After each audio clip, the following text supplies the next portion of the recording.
শ্রেয়াস আইয়ার কি টি-20 world cup স্কোয়াডে থাকার যোগ্য নয়? সারপঞ্চ সাহেবের এই প্রশ্ন এখন প্রতিটি ক্রিকেট প্রেমীর মুখে। কালকের ম্যাচে তিনি যা করে দেখালেন, হার্দিক পান্ডিয়ার ক্যাচটা আইপিএল হিস্ট্রির টপ 3 ক্যাচের মধ্যে একটা, যেটা দেখার পর হা করে তাকিয়েছিলেন রোহিত শর্মা এবং সূর্যকুমার যাদব। তার সাথে তার ব্যাটিং, সেটা শুধু ব্যাটিং ছিল না, সেটা ছিল একটা স্টেটমেন্ট। মুম্বাই ইন্ডিয়ান্স প্রথমে ব্যাট করে 195 রান তুলল। কুইন্টন ডিককের বিধ্বংসী 112 রানের সেঞ্চুরি। সবাই ভেবেছিল এমআই হয়তো আজ ম্যাচটা বার করবে, কিন্তু ছবিটা এখন বাকি ছিল। তারপর শুরু হলো শ্রেয়াস আইয়ারের তাণ্ডব। সাথে ছিল প্রভসিমরন সিং।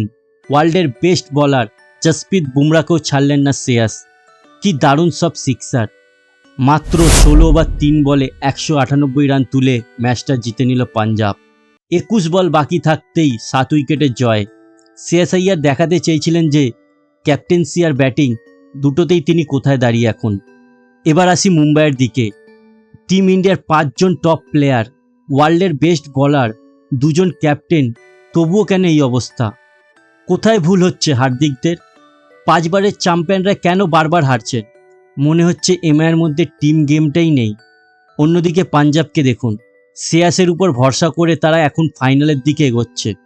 হর্ষদীপ সিংয়ের সেই 4 ওভারে 22 রান 2 উইকেট এমআইকে থামিয়ে দিল। কেকেআরের এখন শেখা উচিত কোন প্লেয়ারকে তারা ছেড়ে দিয়েছে। মুম্বাইয়ের কি এখন ক্যাপ্টেন বদলানোর সময় এসে গেছে? আপনাদের কি মনে হয়, শ্রেয়াস কি ওয়ার্ল্ড কাপে স্কোয়াডে থাকার যোগ্য? কমেন্টে জানান।